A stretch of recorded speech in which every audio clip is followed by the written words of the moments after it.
Daniel Todd, welcome to the conversation today. Hey, John, I'm glad to be here and excited to talk with you. Yeah, it is a pleasure to be with you. You're joining me from Arizona. I'm south of Salt Lake City in Utah. And today we're going to be talking about fostering thriving company cultures. This is a topic that I love. I could talk all day on this topic, um, both from the positive and the negative. Like we've all been there in organizations where they have had unhealthy cultures, where it's disengaging, disempowering, demotivating. But, hopefully everyone's had the opportunity to be in a really good place as well, with a good team, with a good boss, with a thriving dynamic within the organization. And it's such a stark difference when we have that experience. And so then it begs the question, well, why? Why are some places so crappy and other places are so good? Sometimes organizations and leaders, especially when they're in the startup phase and they're small, sometimes it can happen by accident just because of the personalities and the people involved in the organization. But especially as an organization grows and becomes more complex, has more employees, really the only way to get at a thriving company culture is through intentional strategy and setting it up that way, right? You will have a culture. It's just a matter of whether or not it's going to be a good one, a positive one, a healthy one, or if it's going to be on the negative side. So we're going to unpack that together today and have a really fun conversation. As we get started, I wanted to share Daniel's bio with everybody. Daniel Todd is the CEO and founder of Influence Mobile, a company that builds products that reward people every day for everyday activities so everyone can live a rewarded life. With over 25 years of experience in the online media and advertising industry, he has a proven track record of creating and scaling innovative and successful businesses, as well as cultivating a culture of excellence and happiness among his team members. Wonderful background, Daniel. Anything you would like to add by way of your personal context or background before we dive on in? No, I'm excited to get your take. I saw some of your recent stuff on the challenges of remote work, and that's really where I've been spending my time is, we're a fully remote company. And so I want to, there's big benefits, I think, to being fully remote, and there's some trade-offs. And Sure, yeah. I'm doing a lot to try to figure out how to mitigate those trade-offs. And so I'm excited to hear what ideas you've picked up in your extensive research in this area. Yeah, well, excellent. Let's start there. You mentioned how you are part of a distributed organization. You have a remote team. Obviously, we have all different modes and styles of organizational setups and design and work design. You have the traditional face-to-face office.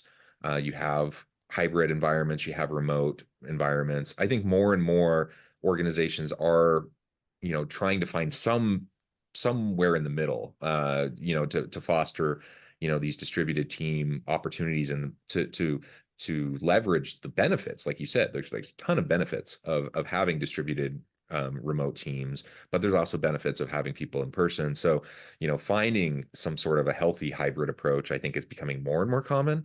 But you have everything across the spectrum, right? Your organization is a remote first organization. Maybe start by telling us a little bit about your company, a little bit about where you've been, and where you've come in the last couple of years. And like you said, what are some of those challenges that you're seeing in having a thriving company culture within a remote environment? Sure. Yeah, so we've been in business 12 years, and for a majority of that, we were, you could call it hybrid or mostly remote, even pre-COVID. And Hmm. so we had offices. I think one of the big differences, I think you nailed it on the head. I think hybrid is if you have everybody geographically located in the same spot, which is there's some trade-offs, good and bad to that, right? So like Yeah. you you can hire people around the world if you're comfortable with fully remote, but we have a concentration of people in Seattle, we have a concentration of people in Montreal, and some of those people choose to go into the office, not very often, but enough that it's worthwhile to have an office. And Hmm. so Hmm. what I noticed that I personally missed, to answer the question, so we started mostly remote as a startup. We eventually got offices. We'd go to the offices. It was probably only a year of the 12 years where everybody consistently went into the office. We were in a high growth stage, high number of people.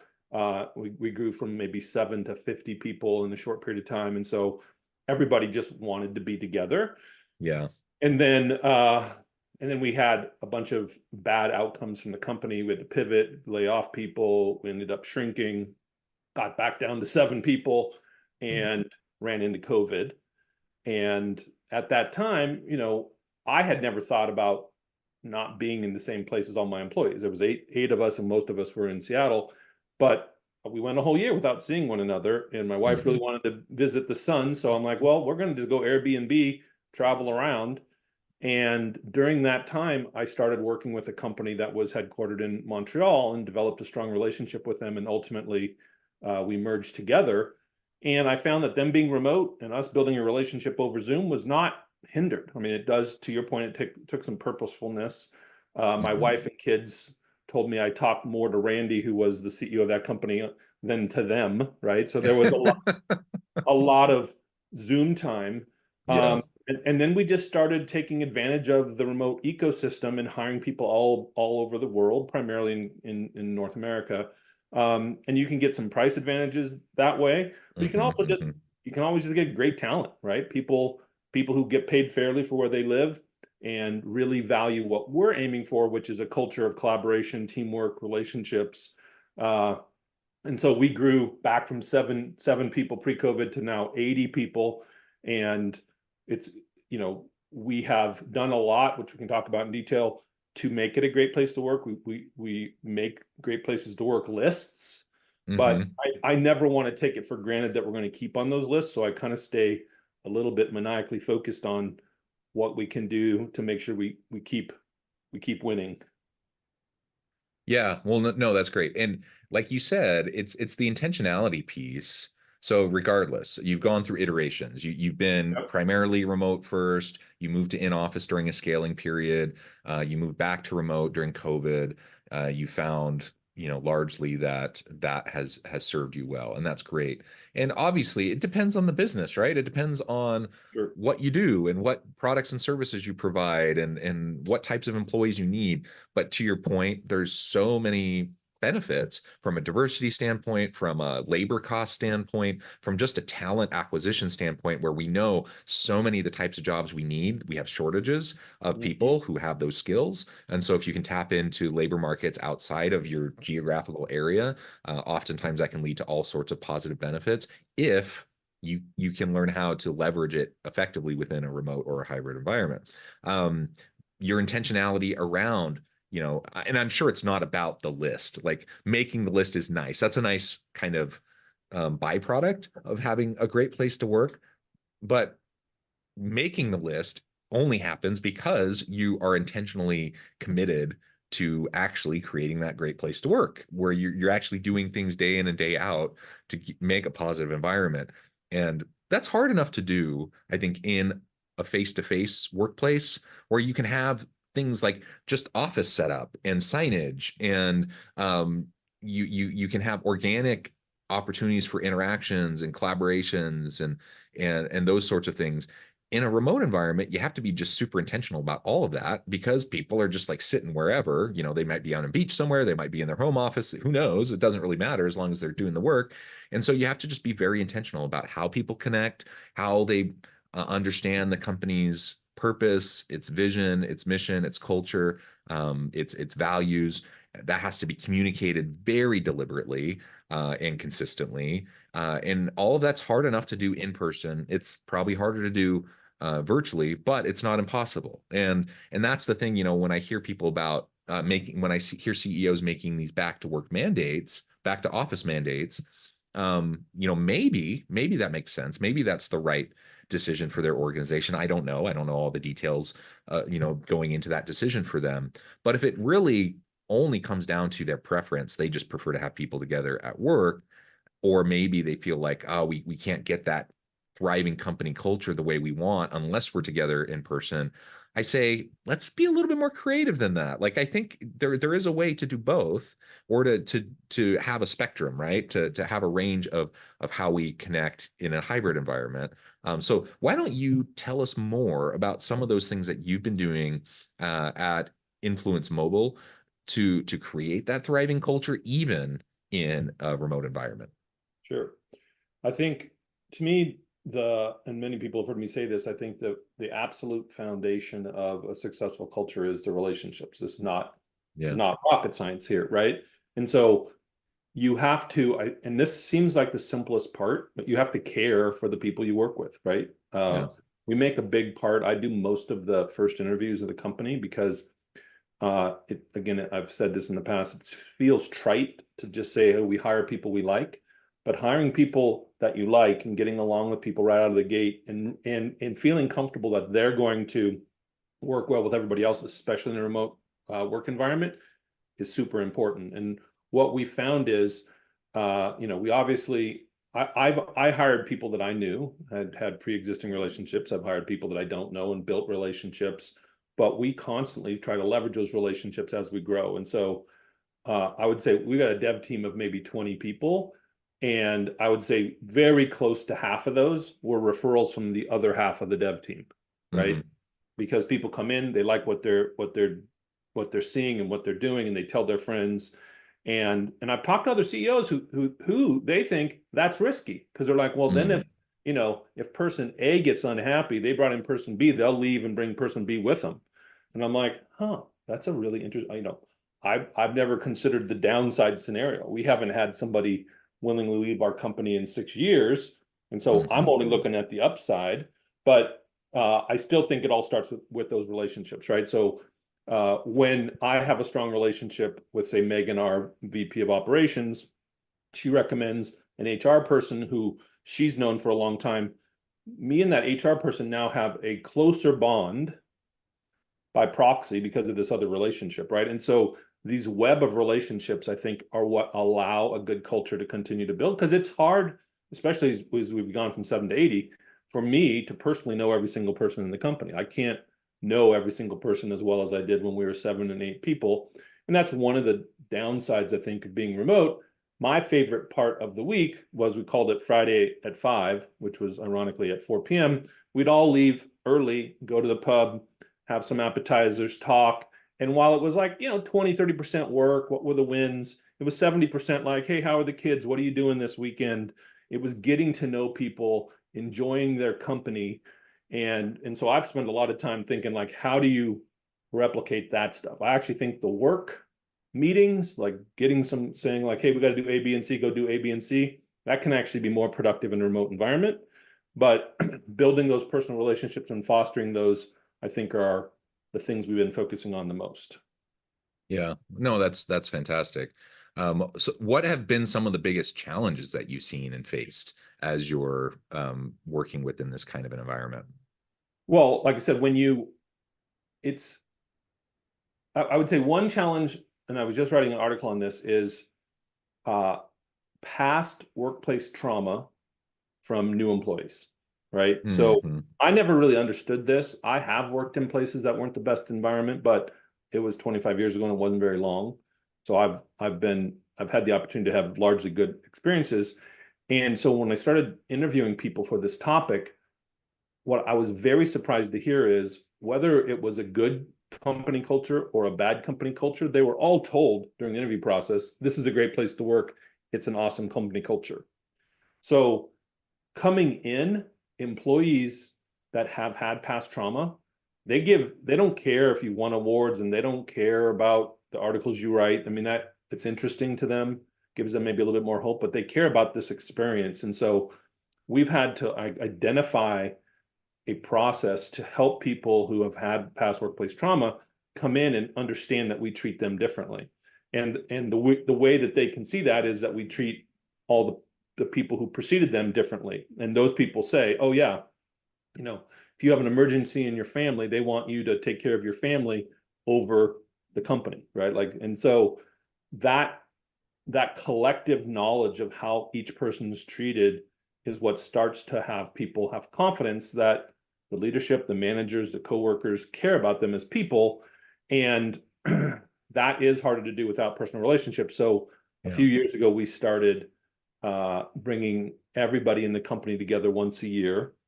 It was a very big success. I mean, I had worked with certain people for 4 years, never saw their face. Crazy. Right. Yeah. So then that started to lay a foundation, and it wasn't, we didn't come together to look at PowerPoint slides.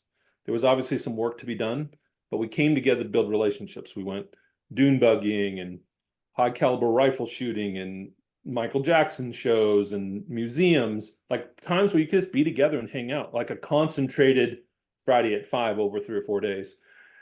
And it was a huge success. And so then really what we've been trying to perfect is what is the frequency where you're not over inundating people with travel, but you keep that kind of like high of the relationship stuff going. So now we're aiming for we're budgeting for every employee to be able to make 2 trips a year, one full company, one their team or some project. And there's a lot of money that goes into that. And so we're constantly making sure that we're assessing the value, making sure that the teams that are going understand what they're trying to accomplish from a work perspective, but also not minimize the fact that at least half the time should be spent building relationships. And that process has really borne amazing fruit in the relationship side, which then you see reflected in a good culture. Yeah, and I really do. I agree. I believe that a positive company culture is built on relationships, and relationships are built on trust.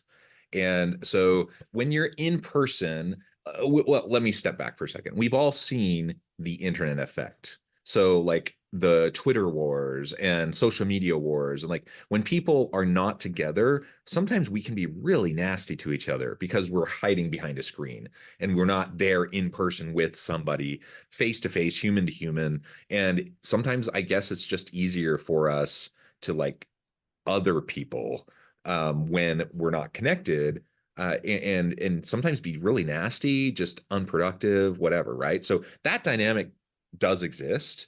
It's something to be concerned about and to be aware of if we have remote teams, because some of that, not a, it's different. You know, if people are talking about political stuff or whatever, that's different than working on a work project. But you know, it's possible some of that could seep in to your remote team if you're not careful. But regardless, it could happen in the workplace, in the face-to-face workplace, in physical Mm-hmm. proximity too.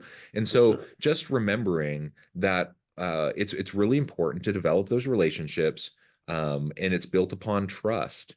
And like you said, when people have never been together ever, sometimes it's harder to build that trust. It's not impossible, but Right. sometimes it's harder to build it. So finding opportunities to have those face-to-face, sessions to bring in, like you said, once a year, once a quarter, whatever makes sense for you, wherever your team happens to be.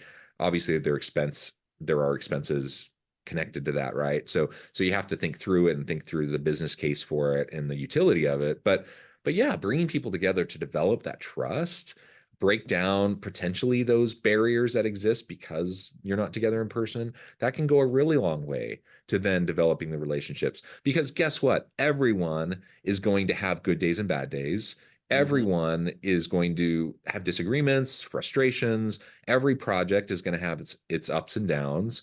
And you only weather that and get through that if people trust each other and you have good relationships with your colleagues, right? Otherwise, people start backbiting and undermining and, all sorts of unhealthy behaviors and other things, in terms of trying to be protective of your job, etc. So I just can't agree enough the importance of relationships in all of this, whether you're face to face, hybrid, remote, or whatever.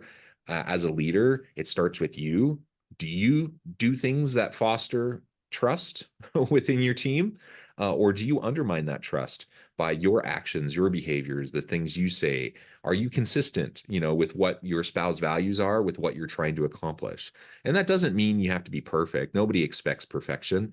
And when I have espoused values, and I have, things that I'm shooting for, I'm not always going to achieve it. People don't expect perfection, but what they do expect is consistent effort, and they expect honesty and integrity. So if you say you're trying to do something, you should be trying to do something. And if it doesn't work out, you should acknowledge that and say, hey, that didn't quite work the way we'd hoped. What can we do differently? How can we do it better next time? And have those open, transparent, even sometimes vulnerable dialogues with your team, That is what will foster trust. That's what will foster relationships. That's what's going to create that psychologically safe environment for people to really grow together and have that dynamic culture. So I love all those things that you're describing that you're trying to do, because I think each of those things, like you said, it's not rocket science. Nothing we've said here is rocket science, but it is hard. It is hard because it takes consistency. It takes intentionality. It when the rubber where the rubber meets the road, and when things get hard, it takes commitment to make sure that those things continue to happen. And that, while not rocket science, is really hard to do. And that's Yeah. why so many leaders fall short, and why so many organizations don't have the type of healthy culture that we're talking about. Yeah. Well, I think it comes down to this belief, the belief of how important it is, right? And if you believe earnestly that a strong company culture is a competitive advantage in the workplace, then and it's the foundation for success, then you'll invest in it. If you don't see the benefit, and there are certainly companies who've had more of a command and control, stick model that have built financial success. But for me, I want to work at a place that I enjoy working, and so I want everybody else to equally enjoy it. So I value it very highly, and I spend at least as much time on the company culture and how people are being treated and how their personal development is going as I do the actual business strategy itself, because I can't unlink them as success metrics for the business. Yeah, yeah, absolutely. Well, this has just been a really great conversation, Daniel. I appreciate your insights, sharing more of your experiences. As we start to wrap up, I wanted to give you a chance to share with the audience how they can connect with you, find out more about your work, your team, and then give us a final word on the topic for today. Sure, thank you. So I do write for Entrepreneur and Inc. magazine. You can find them on my LinkedIn profile, Daniel Todd, CEO of Influence Mobile. I also just recently launched my own podcast called The Remote Revolution, that's focused exclusively on interviewing CEOs of best places to work companies and trying to understand what they do, what is their secret sauce. And it's definitely interesting to see everybody's got their thing that makes them unique and interesting, but they all kind of flow into the net result of the employees are engaged and happy.